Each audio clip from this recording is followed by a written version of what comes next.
Hello friends, नमस्कार। एक बार पुनः आप सभी का हमारे online platform study with GK YouTube channel पर हार्दिक स्वागत है। तो आज की हमारी चर्चा का विषय रहेगा राजनीति विज्ञान नागरिक शास्त्र विषय के अंतर्गत एक टॉपिक रहेगा अधिकारों की अवधारणा। इस टॉपिक पर आधारित अभ्यास प्रश्नों के ऊपर हम बात करेंगे। तो आइए शुरुआत करते हैं। यदि आप लोग पहली बार हमारे इस चैनल को देख रहे हैं और आपने अभी तक इसे सब्सक्राइब नहीं किया तो आप इसे जरूर सब्सक्राइब करें और उसके बाद पास बने बेल के आइकन यानी घंटे को भी जरूर दबाएं ताकि नेक्स्ट टाइम वीडियो सीरीज का नोटिफिकेशन आपके पास तुरंत पहुंच जाए। इसके अलावा आप हमारे YouTube channel study with GK की प्लेलिस्ट पर जा सकते हैं, जहां आपको राजनीति विज्ञान, नागरिक शास्त्र और लोक प्रशासन विषय पर आधारित अलग अलग प्लेलिस्टों के माध्यम से अन्य और महत्वपूर्ण वीडियो लेक्चर वहां पर उपलब्ध है, वहां पर आपको देखने को मिलेंगे। यदि आपको हमारे द्वारा किया जा रहा प्रयास अच्छा लग रहा हो तो आप इसे लाइक करें और अपने दोस्तों के साथ ज़्यादा से ज़्यादा शेयर करें। तो आज की इस अभ्यास श्रृंखला का पहला सवाल आपकी स्क्रीन पर रहा।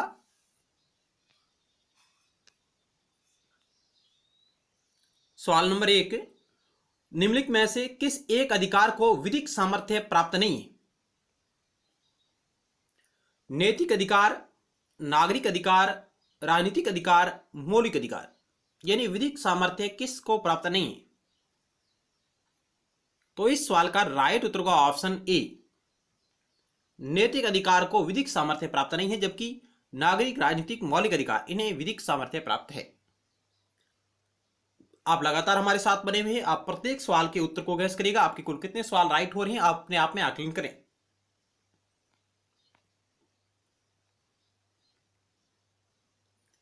नैतिक अधिकार व्यक्ति के अंतःकरण और समाज की नैतिक चेतना पर आधारित होते हैं। राज्य न तो इस विषय पर कानून बना सकता है और न ही कोई दिशा निर्देश जारी कर सकता है। नैतिक अधिकार को विधिक सामर्थ्य प्राप्त नहीं होता। 2 नंबर सवाल आपकी स्क्रीन पर है। कर्तव्य का पालन कीजिए और अधिकार आपको स्वयं ही मिल जाएंगे, यह कथन किसका है? कर्तव्य का पालन कीजिए, अधिकार आपको स्वयं ही मिल जाएंगे। वाइल्ड, महात्मा गांधी जी, पंडित जवाहरलाल नेहरू और लास्की। क्या होगा इस 2 नंबर सवाल का राइट उत्तर? तो ऑप्शन बी राइट होगा, महात्मा गांधी जी का यह कथन है।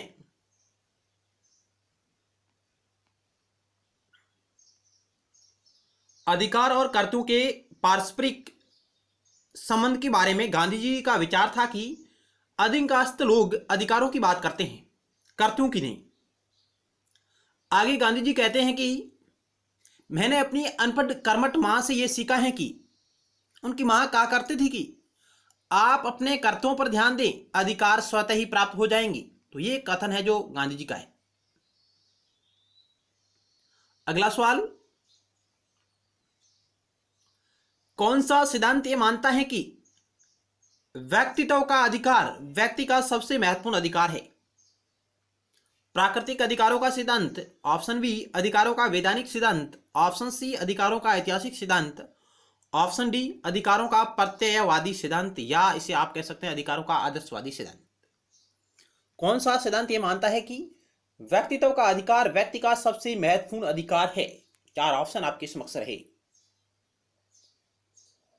इस 3 नंबर सवाल का राइट उत्तर का ऑप्शन डी, अधिकारों का प्रत्ययवादी सिद्धांत, जिसे हम अधिकारों का आदर्शवादी सिद्धांत भी कह सकते हैं, यह मानता है।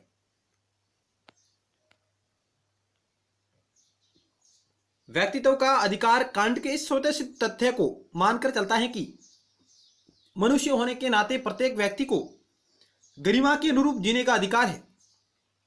कांट के समान ग्रीन जैसे प्रत्ययवादी विचारक व्यक्ति के अधिकार को व्यक्ति का सबसे महत्वपूर्ण अधिकार मानते हैं। इमैनुअल कांट और ग्रीन। चलते हैं अगली स्लाइड की ओर। अगला सवाल आपकी स्क्रीन पर है। कौन से अधिकारों को दूसरी पीढ़ी का अधिकार माना जाता है? ऑप्शन ए आर्थिक, सामाजिक और सांस्कृतिक अधिकार, ऑप्शन बी मूलभूत या मौलिक अधिकार, ऑप्शन सी नागरिक और राजनीतिक अधिकार, ऑप्शन डी मानव अधिकार। वे अधिकार जिन्हें दूसरी पीढ़ी के अधिकार माना जा सकता है। ऑप्शन ए राइट होगा, आर्थिक, सामाजिक और सांस्कृतिक अधिकार जिन्हें दूसरी पीढ़ी का अधिकार माना जाता है। तो आपके लिए सवाल रहेगा, पहली पीढ़ी का अधिकार कौन कौन से हैं? पहली पीढ़ी के अधिकार में कौन शामिल होते हैं? ये आपके लिए सवाल रहेगा। इसका उत्तर आप कमेंट बॉक्स के माध्यम से दीजिएगा। अगला सवाल आपकी स्क्रीन पर रहा।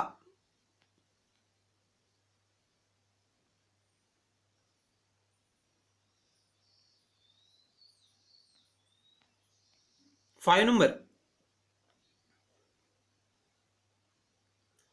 निम्नलिखित में से कौन सा कथन गलत है वो आपको चयन करना है। ऑप्शन ए, अधिकार व्यक्ति की अंतःचेतना में अंतर्निहित है। अधिकार स्वाभाविक रूप से कर्तव्यों से बंधे हैं। ऑप्शन सी, एक अर्थ में अधिकार स्वरूप पूर्व सामाजिक हैं।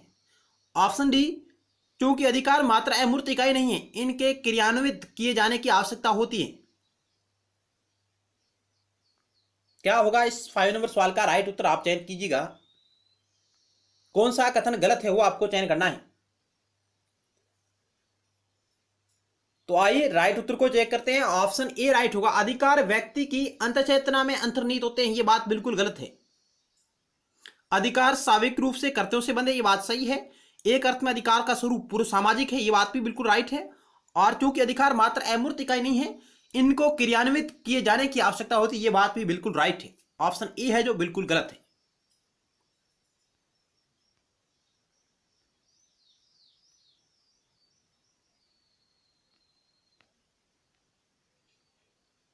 प्रत्येक अधिकार सामाजिक संदर्भ के लिए होता है, व्यक्तिगतता से इसका कोई संबंध नहीं होता है।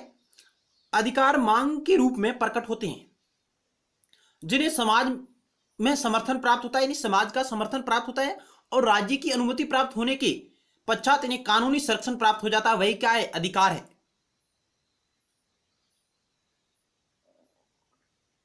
यानी अधिकार वे दावे हैं जिन्हें समाज का समर्थन प्राप्त हो और राज्य के द्वारा उन्हें मान्यता प्राप्त होनी चाहिए।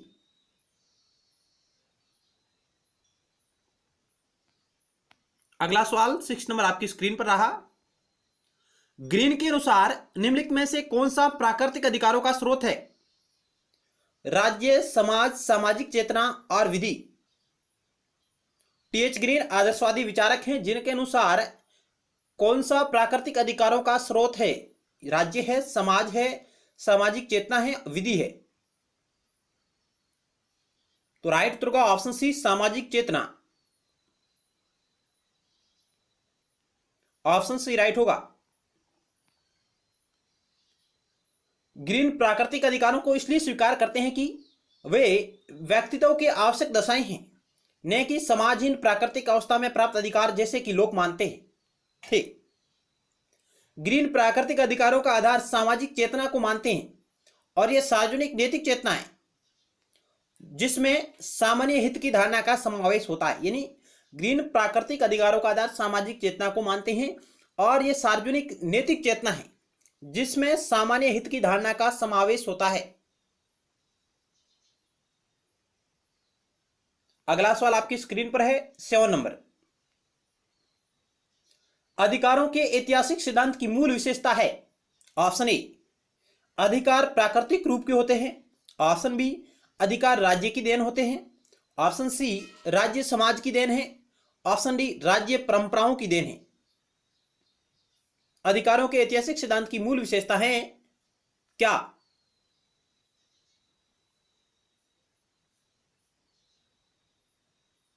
ऑप्शन डी राइट होगा, राज्य परंपराओं की देन है। अधिकारों का ऐतिहासिक सिद्धांत मानता है कि वे प्राचीन काल से आ रही परंपराएं जो धीरे धीरे जिन्हें राज्य मान्यता दे देता है और वे अधिकार का रूप धारण कर लेती है।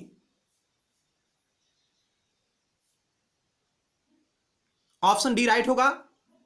और ऐतिहासिक सिद्धांत के सबसे प्रमुख समर्थक माने तो एडवर्ड बरक है। एडवर्ड बरक अधिकारों के ऐतिहासिक सिद्धांत का समर्थन करते हैं, रूढ़िवादी विचारक कह सकते हैं उन्हें, जो परंपराओं पर बल दे। अगला सवाल, अधिकारों के ऐतिहासिक सिद्धांत के अनुसार अधिकार इतिहास के परिणाम हैं। वर्षों से जिन रीति रिवाजों का हम पालन कर रहे होते हैं, वे ही रीति रिवाज अधिकार के रूप में परिवर्तित हो जाते हैं। इस सिद्धांत के अनुसार अधिकार का निर्माण न तो राज्य द्वारा किया जाता है और न ही ये प्राकृतिक होते हैं। यानी जो अधिकारों का ऐतिहासिक सिद्धांत मानता है कि अधिकारों का निर्माण न तो राज्य करता है, न ही ये प्राकृतिक होते हैं, बल्कि धीरे धीरे जिन रीति रिवाजों के हम अभ्यस्त हो जाते हैं और समाज जिन्हें स्वीकार कर लेता है, वही अधिकार बन जाते हैं।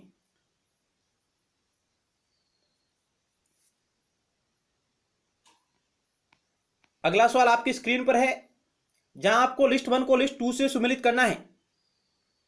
सॉरी, निम्नलिखित में से कौन सा युग्म सुमेलित नहीं है, वो आपको चयन करना है। यहां आपको 4 कथन दिए गए हैं, ए बी सी और डी। इनमें से कौन सा कथन सही सुमेलित नहीं है वो आपको चयन करना है। एक तरफ अधिकारों के सिद्धांत है और दूसरी तरफ विचार या मत दिए गए हैं। तो आइए एक एक करके चेक करते हैं। प्राकृतिक अधिकारों का सिद्धांत अधिकार पूर्व नागरिक और पूर्व सामाजिक है। क्या इसकी ये मान्यता है? अधिकारों का वैधानिक सिद्धांत अधिकार राज्य की कृति है।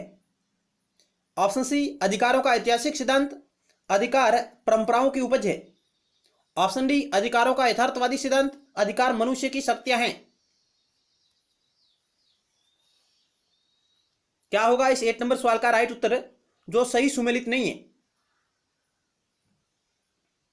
ऑप्शन डी राइट होगा, अधिकारों का यथार्थवादी सिद्धांत अधिकार मनुष्य की शक्तियां हैं। यह सही सुमेलित नहीं है।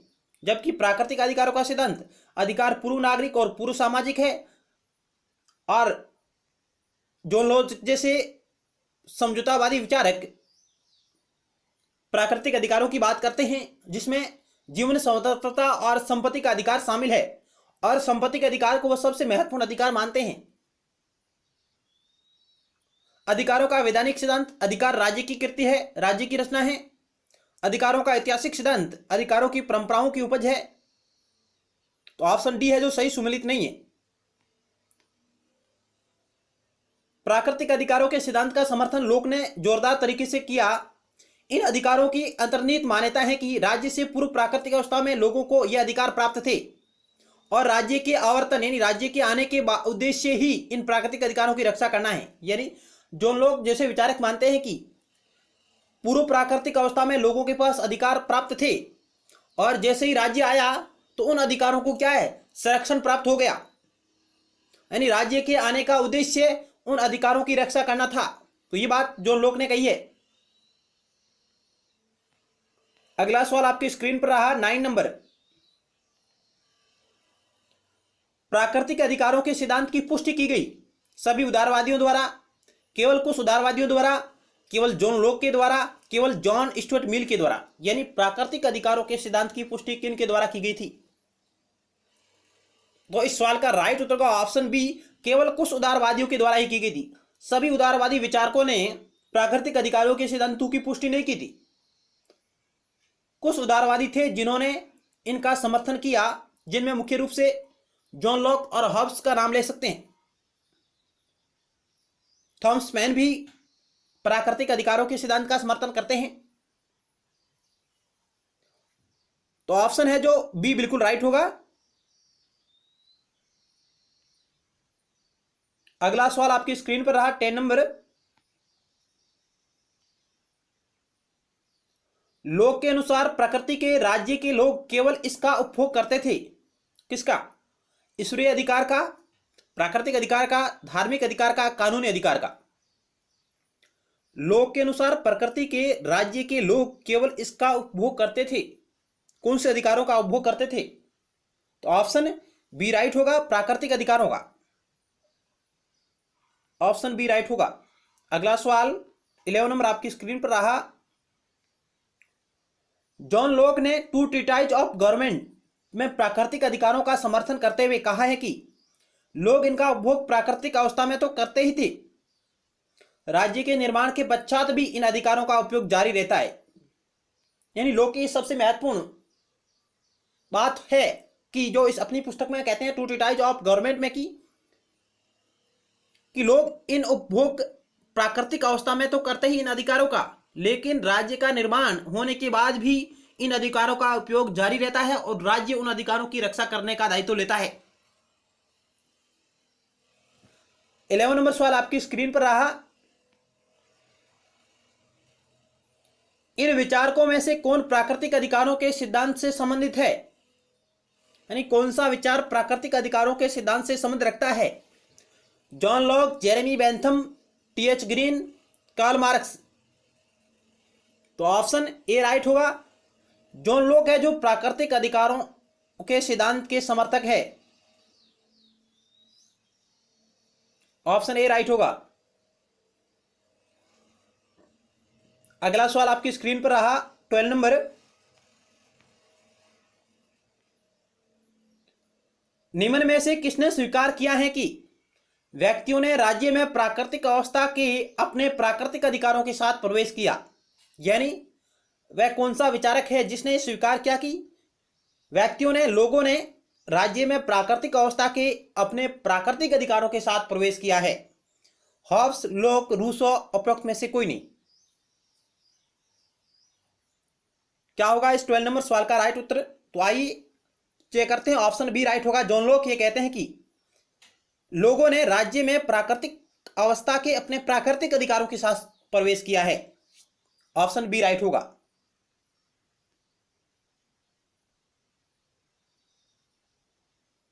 और हॉब्स इनका क्रम पहले रहेगा, उसके बाद जॉन लॉक आए और उसके बाद रूसो आए। हॉब्स, लॉक, रूसो ये इनका क्रम रहेगा इन विचारकों का काल अवधि के हिसाब से। इस प्रकार के भी सवाल आ जाते हैं। अगला सवाल आपकी स्क्रीन पर है।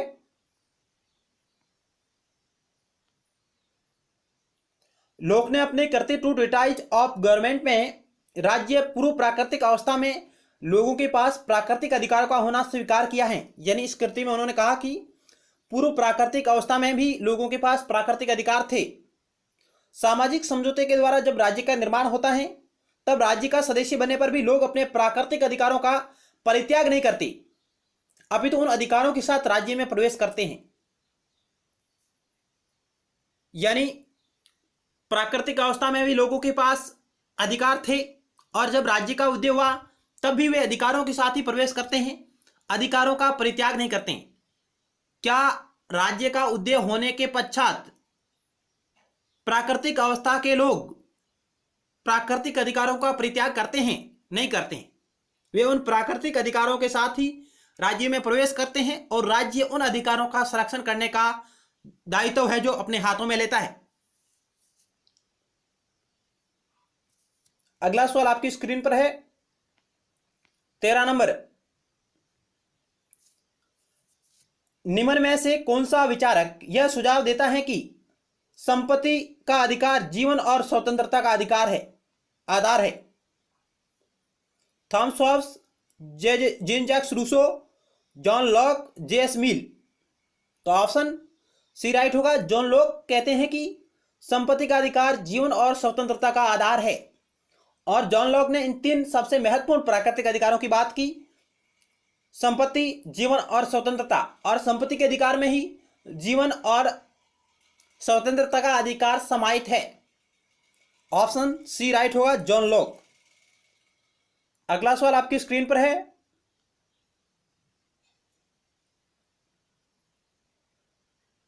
जॉन लॉक ने जीवन, स्वतंत्रता और संपत्ति के अधिकार को प्राकृतिक अधिकार की श्रेणी में रखा है।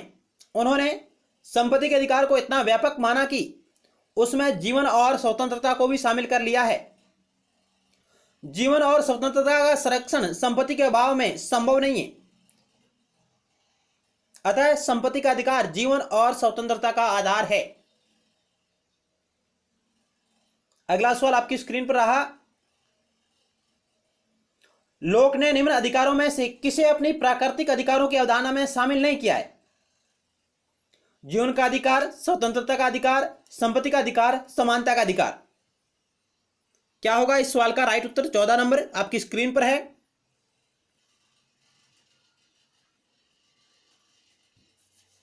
तो ऑप्शन डी राइट होगा, समानता का अधिकार, जिसे जॉन लॉक ने प्राकृतिक अधिकारों में शामिल नहीं किया है।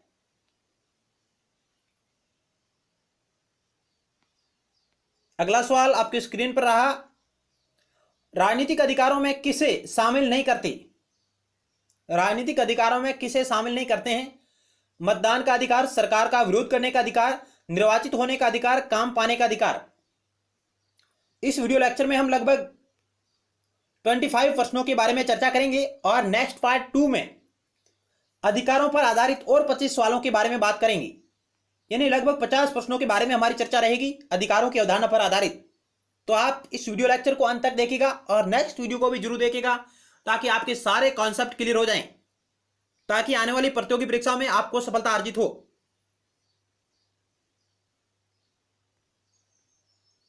तो ऑप्शन डी राइट होगा। काम पाने का अधिकार राजनीतिक अधिकारों की श्रेणी में नहीं आता है, जबकि मतदान का अधिकार, सरकार का विरोध करने का अधिकार, निर्वाचित होने का अधिकार और पद प्राप्त करने का अधिकार ये राजनीतिक अधिकारों में शामिल है। अगला सवाल आपकी स्क्रीन पर रहा 16 नंबर। निम्न में से कौन प्राकृतिक अधिकारों के सिद्धांत के प्रतिपादक है? जेरेमी बेंथम, थॉमस पेन, बरक। प्राकृतिक अधिकारों के सिद्धांतों के प्रतिपादक है।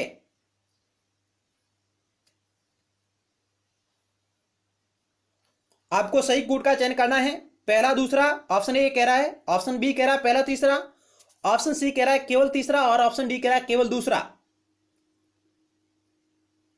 तो इस सवाल का राइट उत्तर होगा ऑप्शन डी, यानी केवल थॉमस पेन है जो प्राकृतिक अधिकारों के सिद्धांत के प्रतिपादक या समर्थक कह सकते हैं इनमें से। जेरेमी बेंथम जैसे उपयोगितावादी विचारकों ने प्राकृतिक अधिकारों की आलोचना की है और इन्होंने प्राकृतिक अधिकारों को बैसाखियों पर बकवास की संज्ञा दी है। इन्होंने बैसाखियों पर बकवास, ये शॉर्टकट में आप याद रख सकते हैं। यह कथन जेरेमी बेंथम से संबंधित है। ऑप्शन डी राइट होगा। अगला सवाल आपकी स्क्रीन पर है 17 नंबर। वास्तविक अर्थ में अधिकार वह हैं जो वास्तविक अर्थ में विधि पालक हैं, यह कथन किसका है? Jeremy Bentham, Laski, TH. Green, Herbert Spencer. वास्तविक अर्थ में अधिकार वह हैं जो वास्तविक अर्थ में विधि पालक है। ऑप्शन ए राइट होगा। जेरेमी बेंथम जो कि कानूनी अधिकार के समर्थक है, विधिक अधिकारों के समर्थक माने जाते हैं। जेरेमी बेंथम, जॉन ऑस्टिन और जेरेमी बेंथम कहते हैं कि वास्तविक अर्थ में अधिकार वह हैं जो वास्तविक अर्थ में विधि पालक है। ऑप्शन ए राइट होगा। अगला सवाल आपके स्क्रीन पर रहा 18 नंबर। अधिकारों की अवधारणा का सर्वोत्तम स्पष्टीकरण है, क्या है? ऑप्शन ए अधिकार जन्मजात होते हैं, ऑप्शन बी विधि ही अधिकार है, ऑप्शन सी राज्य से अपेक्षित तथा राज्य के विरुद्ध दावे अधिकार होते हैं, राज्य द्वारा सर्जित और समाज द्वारा लागू अधिकार होते हैं। क्या होगा इस सवाल का राइट उत्तर? अधिकारों की अवधारणा के बारे में सबसे सही और सटीक उत्तर क्या होगा? 4 ऑप्शन आपके समक्ष रहे।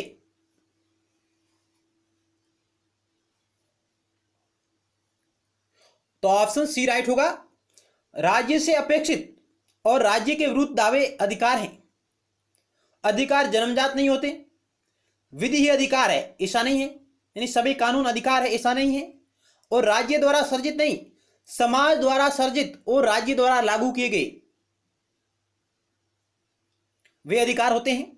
तो यह कथन भी गलत है, केवल सी राइट होगा। अगला सवाल 18 नंबर आपकी स्क्रीन पर रहा। सुमेलित नहीं है वो आपको चयन करना है। ऑप्शन ए अधिकारों का महत्व कर्तव्यों के संसार में है, वाइल्ड। ऑप्शन बी उचित अर्थ में अधिकार विधि की करती हैं, बेंथम। ऑप्शन सी अधिकार मनुष्य के आंतरिक विकास के लिए बाहरी परिस्थितियां हैं, एडवर्ड बरक। ऑप्शन डी अधिकार प्रकृति की देन है, थॉमस पेन। इनमें से आपको उस कथन का चयन करना है, उस ऑप्शन का चयन करना है जो सही सुमेलित नहीं है। एक तरफ आपको कथन दिए गए और दूसरी तरफ विचारक है, जिनमें से आपको चयन करना है कि कौन सा सही सुमेलित नहीं है। तो आइए राइट उत्तर को चेक करते हैं। ऑप्शन सी है जो सही सुमेलित नहीं है। अधिकार मनुष्य के आंतरिक विकास के लिए बाहरी परिस्थितियां या दशाएं हैं, ये एडवर्ड बरक का कथन नहीं है। जबकि अधिकारों का महत्व कर्तव्यों के संसार में है, वाइल्ड ने कहा। उचित अर्थ में अधिकार विधि की रचना है, बेंथम। अधिकार प्रकृति की देन है, थॉमस पेन। तो ऑप्शन सी राइट होगा। अधिकार मनुष्य के आंतरिक विकास के लिए बाह्य परिस्थितियां हैं, तो ये टी.एच. ग्रीन का कथन है, विचार है। बाह्य परिस्थितियां, अधिकार मनुष्य के आंतरिक विकास के लिए बाह्य परिस्थितियां हैं। यह विचार टीएस ग्रीन का है। अगला सवाल 19 नंबर आपकी स्क्रीन पर रहा। अधिकार इसलिए कार्यान्वित किए जाते हैं कि क्योंकि वे अधिकार हैं। वे अधिकार इसलिए नहीं हैं कि उनका क्रियान्वयन होता है। यह कथन अधिकारों के कौन से सिद्धांतों की व्याख्या करता है? बहुत ही अच्छा, वेरी वेरी इंपॉर्टेंट सवाल है। ऑप्शन ए अधिकारों के प्राकृतिक अधिकार के सिद्धांत की, ऑप्शन बी अधिकारों के सामाजिक कल्याण सिद्धांत की, ऑप्शन सी अधिकारों के वैधानिक सिद्धांत की, और ऑप्शन डी अधिकारों के ऐतिहासिक सिद्धांत की। यह कथन किस अधिकार की व्याख्या करता है? क्या होगा इस 19 नंबर सवाल का राइट उत्तर?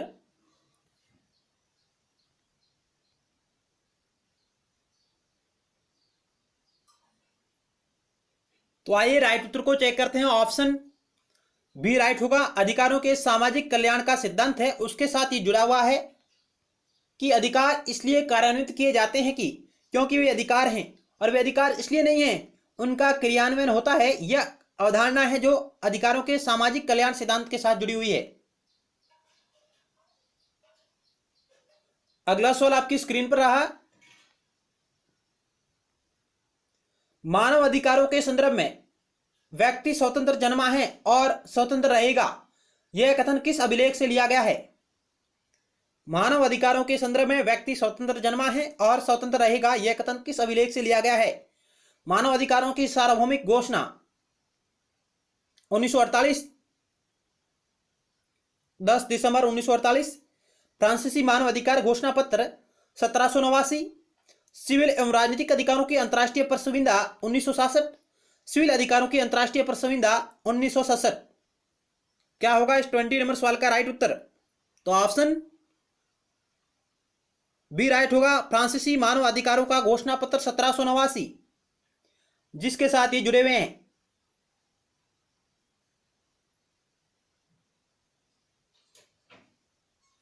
अगला सवाल आपकी स्क्रीन पर रहा 21 नंबर। निम्न में से कौन सा राजनीतिक अधिकार नहीं है? चुनाव लड़ने का अधिकार, मत देने का अधिकार, कानून के समक्ष समानता का अधिकार, योग्यता अनुसार पद प्राप्त करना। कौन सा राजनीतिक अधिकार नहीं है वो आपको चयन करना है। तो ऑप्शन सी राइट होगा। कानून के समक्ष समानता का अधिकार ये ये राजनीतिक अधिकार नहीं है। ऑप्शन सी राइट होगा। अगला सवाल, अधिकार वह मांग है जिसे समाज स्वीकार करता है और राज्य लागू करता है, यह कथन किसका है? अधिकार वह मांग है जिसे समाज स्वीकार करता है और राज्य लागू करता है। L T. Hobhouse, Bosanquet, T H. Green, Thomas Aquinas. तो ऑप्शन बी राइट होगा। बोसांके की यह कथन है। ऑप्शन बी राइट होगा। अगला सवाल 23 नंबर आपकी स्क्रीन पर रहा, जहां आपको लिस्ट 1 को लिस्ट 2 से सम्मिलित करना है।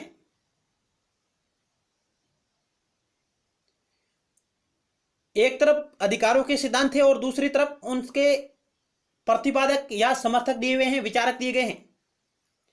अधिकारों का आदर्शवादी सिद्धांत, अधिकारों का वैधानिक सिद्धांत, अधिकारों का ऐतिहासिक सिद्धांत और अधिकारों का नैसर्गिक सिद्धांत। कौन सा सिद्धांत किस विचारक से जुड़ा हुआ है उसे आपको सम्मिलित करना है। तो आइए पहले हम एक एक करके सम्मिलित करते हैं। अधिकारों का आदर्शवादी सिद्धांत किस से जुड़ा हुआ है? तो ऑप्शन ए 4 के साथ सम्मिलित होगा, ग्रीन और रोस्की के साथ। अधिकारों का वैधानिक सिद्धांत यह जुड़ा हुआ है बेंथम और हॉब्स के साथ, और जॉन ऑस्टिन के साथ भी जुड़ा हुआ है। अधिकारों का ऐतिहासिक सिद्धांत यह जुड़ा हुआ है एडमंड बर्ग के साथ। और अधिकारों का नैसर्गिक या प्राकृतिक सिद्धांत है, यह जुड़ा हुआ है जॉन लॉक और थॉमस पेन के साथ। इस प्रकार लिस्ट ए लिस्ट बी से सम्मिलित होगा। अधिकारों का आदर्शवादी सिद्धांत ग्रीन लॉस्की अधिकारों का वैधानिक सिद्धांत बेंथम, हॉब्स, जॉन ऑस्टिन। अधिकारों का ऐतिहासिक सिद्धांत एडमंड बर्क। और अधिकारों का प्राकृतिक या नैसर्गिक सिद्धांत जॉन लॉक और थॉमस पेन। अगला सवाल 24 नंबर आपकी स्क्रीन पर रहा। राज्य का वास्तविक आधार शक्ति नहीं होकर इच्छा है, अतः अधिकारों की रक्षा के लिए राज्य का जन्म हुआ, यह कथन किसका है? राज्य का वास्तविक आधार शक्ति नहीं होकर इच्छा है, अतः अधिकारों की रक्षा के लिए राज्य का जन्म हुआ, यह कथन किसका है? L T Hobhouse, Bosanquet, T H Green, Thomas Aquinas. तो यह प्रसिद्ध कथन आदर्शवादी विचारक टी एच ग्रीन का है। और टी एच ग्रीन एक उदारवादी, सकारात्मक उदारवादी विचारक भी हैं। ऑप्शन सी राइट होगा। अगला सवाल, वैधानिक अधिकारों के सिद्धांत के अनुसार अधिकार समाज की देन है, राज्य की देन है, प्रकृति की देन है, ईश्वर की देन है? कानूनी अधिकारों के सिद्धांत के अनुसार राज्य किसकी देन है? तो ऑप्शन बी राइट होगा, राज्य की देन है। और इसके समर्थक है जेरेमी बेंथम, जॉन ऑस्टिन और हॉब्स। ऑप्शन बी राइट होगा। अगला सवाल 26 नंबर, किस विचारक ने प्राकृतिक अधिकारों को मनोवैज्ञानिक रूप के साथ मिलाया? किस विचारक ने प्राकृतिक अधिकारों को मनोवैज्ञानिक रूप के साथ मिलाया? Herbert Spencer, Sidgwick, T H Green, Wilde. तो इस सवाल का राइट उत्तर होगा ऑप्शन ए, हर्बर्ट स्पेंसर ने प्राकृतिक अधिकारों को मनोवैज्ञानिक के रूप में शामिल किया है। ऑप्शन ए राइट होगा। तो आज की प्रश्नोत्तरी यहीं समाप्त होती है। जरूर आपको हमारा प्रयास अच्छा लगा होगा। मिलते हैं नेक्स्ट टाइम एक नए वीडियो लेक्चर के साथ। तब तक के लिए धन्यवाद।